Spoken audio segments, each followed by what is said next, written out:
Salut, je m'appelle Yves Marchand. On est chez Chambard, c'est mon shop à Fribourg. Et en fait, j'ai créé ce shop il y a 2 ans parce qu'il n'y avait pas d'autres shops en ville. Bienvenue à Zurich, au Mavericks. On est ici depuis 2 ans et demi. Ouais, c'est le deuxième shop. On a un shop à Regensdorf depuis 2004. Bonjour, je suis Jason, bienvenue à 242, magasin de skateboard et graffiti. On est 2 associés, Basile s'occupe du shop à Lausanne et moi je gère le magasin à Genève. My name is Thomas, I'm the owner from Esperanto. Esperanto is a skate and snowboard shop in Rapperswil. It's a small family company. I'm doing it with my wife together. Moi j'ai jamais eu vraiment l'intention d'ouvrir un shop de skate, ça a été vraiment une succession d'accidents dans mon parcours. C'est juste une amie qui m'a dit ouais, mon père a un vieux local qu'il n'utilise pas, ouvre un shop dedans et puis tu verras bien ce que t'en fais.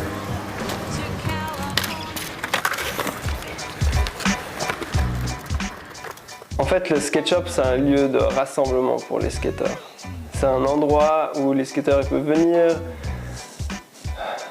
choisir leur matos, essayer leur trucs, discuter, regarder une vidéo, faire des projets, parler des spots. Ça fait partie de la... C'est ça le skate, quoi. Ici, il y a beaucoup plus de monde qui vient en shop et on essaie aussi d'être un meeting point. Mais c'est pas facile parce que les personnes viennent de toute la région à Zurich et puis faire du skate et puis acheter ces choses pour le skateboard. Et puis on essaye de donner une chance pour se trouver ici au Mavericks. On essaye de faire beaucoup plus de petits events, c'est une première d'un film ou bien un petit contest pour aussi les rookies, pour que les jeunes viennent aussi faire du skateboard, qu'ils apprennent. We have big live graffiti events. We have since 3 months now we have a tattoo shop in the shop. It's a Colombian tattoo artist. He's working every day here. So we have a very nice shop team. They are working here. All people are helping us. Then we have a very nice skateboard team, also with different skateboarder styles. All the time when we make an event, the whole family is coming together, and that's the thing that a lot of people really like. Il y a plein de rôles pour un skate shop. C'est un endroit où tu peux trouver les produits que tu veux, c'est un endroit où tu peux avoir rendez-vous avec tes potes, il y a avoir un team autour d'un skate shop, tu peux être productif avec ton skate shop, tu vois. Maintenant il y a internet, tu peux faire des vidéos, il y a plein de trucs autour d'un shop.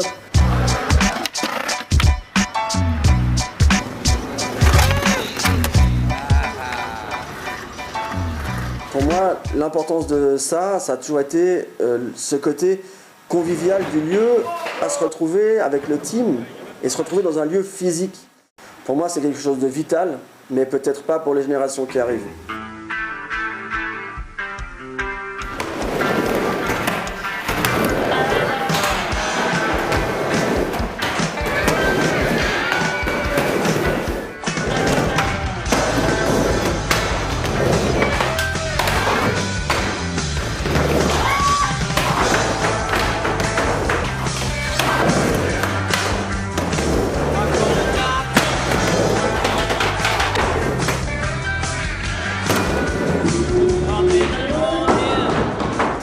Maintenant, aujourd'hui, la donne a changé avec tous ces sociaux médias qui débarquent, Facebook et compagnie, Twitter.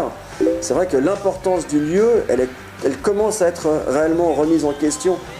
Est-ce qu'on a encore besoin d'avoir un lieu pour se rassembler ou est-ce que notre téléphone portable suffit largement pour savoir où sont ses potes? Je pense que c'est un long débat.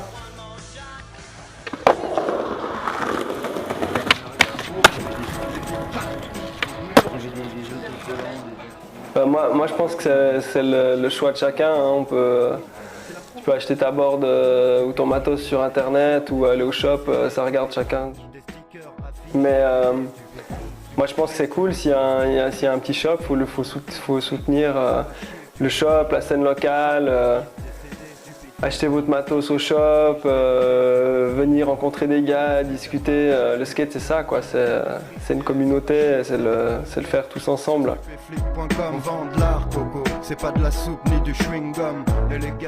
I like internet business if there is a skate shop behind and doing the base work in their area, but an internet business that is just selling stuff and doing nothing for the scene, I don't really like it. Nous aussi, nous avons un shop online.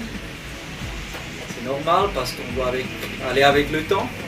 Mais nous, on donne la possibilité de revenir au shop parce que chez nous, tu peux acheter online, puis venir chercher au shop, comme ça, on se retrouve quand même au shop. Je pense que c'est à nous les shops d'adapter nos stratégies face à ce marché. Lutter contre, c'est perdre du temps. On ne pourra jamais aujourd'hui lutter contre le marché internet. Donc il faut avoir des stratégies. Moi par exemple, j'ai choisi les produits très exclusifs que je fais, je ne les mets pas sur le net.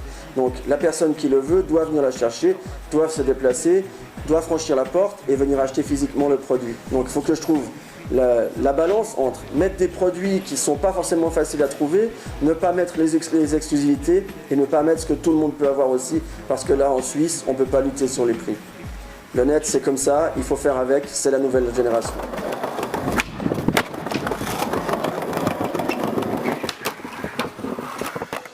On rêve tous un jour d'avoir la hoverboard à Marty McFly. Elle devrait arriver bientôt d'après les statistiques de ce qui avait été écrit. I think also it's coming more and more back to the shops, the business, because the kids want to have all around the product, not only the product. Je crois que vraiment ça va se splitter en deux catégories vraiment à l'extrême. Il va y avoir le skatecore pur et dur avec des shops comme le mien, où on ne va pas rentrer dans les multimarques, on ne va pas rentrer dans les grosses marques comme Nike, Converse ou Adidas. Et puis les shops qui vont se populariser, qui vont ouvrir des multi-shops de sport-core, comme on a déjà des chain shops à travers le monde et on en a en Suisse. Et je pense qu'il va y avoir vraiment un éclatement de ces deux catégories. Il va y avoir le skate pour toute la famille et puis il va y avoir le skate pour les insiders. Moi je le vois comme ça et aujourd'hui je ne peux pas encore pronostiquer lequel des deux va survivre.